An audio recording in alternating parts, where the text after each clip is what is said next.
በዓለም ላይ ስልጣኔ ነበር ከተባለ በዓለም ላይ ከድንጋይ ጋር የሚያያዝ ሙከራዎች ነበሩ ከተባለ አንዱ ያለው ኢትዮጵያ ውስጥ ነው። ለምሳሌ አክሱም ብትሄዱ፣ ይሃ ብትሄዱ፣ ላሊበላ ብትሄዱ፣ ሶፍመር ብትሄዱ ታዩታላችሁ ድንጋይና ሰው የነበረውን ትስስር። ግብጽ ያለው ፒራሚድ የብዙ ፊልሞች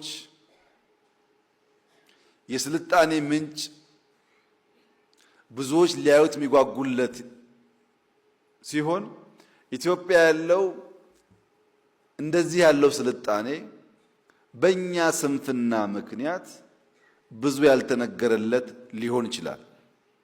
ነገር ግን ላሊበላን ስትወስዱ ያኔ አይደለም ዛሬም እንደዛ ያለ ኢንጂነሪንግ የለም።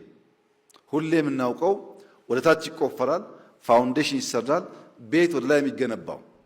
ላሊበላ የተገነባው ከላይ ወደ ታች ነው። የተለየ ዊዝደም ነበር ማለት ነው። እነዚህ ቀደምት ዕውቀቶች የመጡበት ዋናው መንገድ ያኔ የነበረው ስልጣኔ ድንጋይና ሰው ለረጅም ጊዜ ያላቸውን ትጋት የሚያሳይ ነው። ከዚያ በኋላ ያሉትን ብንወስድ ከአክሱም በኋላ ዛጉዌ ነበር።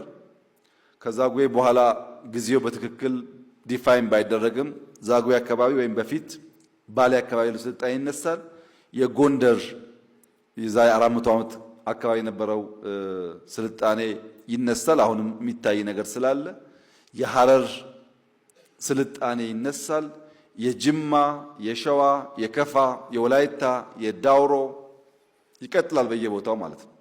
ለምሳሌ ዳውሮ ስልጣኔ የዛሬ 400 ዓመት ገደማ አላላ ኬላን ሲሰሩ 47 48 ዓመት ነው የፈጀው ስራው።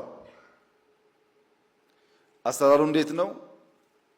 አንድ ጄኔሬሽን ግዴታው 7 ዓመት ነው። 7 ዓመት ግዴታ አለበት አንድ ፋሚሊ።